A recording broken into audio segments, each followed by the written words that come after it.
Hello guys, studio 9091 ഒരു പുതിയ വ്ളോഗിലേക്ക് എല്ലാവർക്കും സ്വാഗതം. ഇന്ന് നമ്മളുള്ളത് 4th and last day of Manorama Hortus ആണ്. ഓത്തർ മനു എസ് പിള്ളയുടെ ഒരു സെഷൻ വെച്ചിട്ടാണ് ഇത് സ്റ്റാർട്ട് ചെയ്തത്. അതിനുശേഷം കീഴടി ആർക്കിയോളജിക്കൽ സൈറ്റിനെ പറ്റിയിട്ടൊരു സെഷൻ ഉണ്ടായിരുന്നു, പക്ഷെ ക്യാൻസൽ ആയിപ്പോയി. എനിക്ക് കുറച്ച് വിഷമം. എനിക്ക് ഈ ഹിസ്റ്ററിയും അതിനെ റിലേറ്റ് ചെയ്തിട്ടുള്ള കഥകളൊക്കെ കേൾക്കാൻ ഭയങ്കര ഇഷ്ടമാണ്. പക്ഷെ എങ്കിൽ കൂടി ഇവിടുത്തെ ആർട്ട് വർക്ക്സും ഇൻസ്റ്റലേഷൻസും ഒക്കെ കണ്ടപ്പോൾ ഹാപ്പി ആയിട്ടോ. ഹോർത്തൂസ് എന്ന പേര് സൂചിപ്പിക്കുന്ന പോലെ തന്നെ ഒരു ഗാർഡൻ ഓഫ് ക്രിയേറ്റിവിറ്റി ആയിട്ട് തന്നെ നമ്മുടെ സുഭാഷ് പാർക്കിനെ അവർ മാറ്റിയിട്ടുണ്ടായിരുന്നു. പിന്നെ ഈ കുട്ടി കുട്ടി കടകൾ, ഇതുപോലെ ഹോർത്തൂസ് മെർച്ചൻഡൈസ് ഉണ്ടായിരുന്നു. പിന്നെ ബാംബൂൽ ഉണ്ടാക്കിയതാ തോന്നുന്നു ഇതുപോലത്തെ ക്രിസ്മസ് ഡെക്കോസ്. പക്ഷെ എനിക്ക് ഏറ്റവും ഇഷ്ടപ്പെട്ടത് ഈ ലിറ്റിൽ തിങ്സ് എന്ന് പറയുന്ന ഈ സ്റ്റോറാണ്.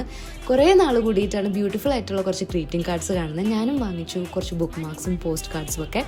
ഇതിനുശേഷം സിംഗർ സിത്താരയുടെയും ഗോവിന്ദ് വസന്തരുടെയൊക്കെ ഒരു സെഷനാണ് കേട്ടോ. അപ്പോൾ നമ്മൾ ലഞ്ച് കഴിച്ചതിന് ശേഷം അവിടേക്ക് പോകും. ബാക്കി വിശേഷങ്ങൾ പാർട്ട് 2 കേൾക്കാം.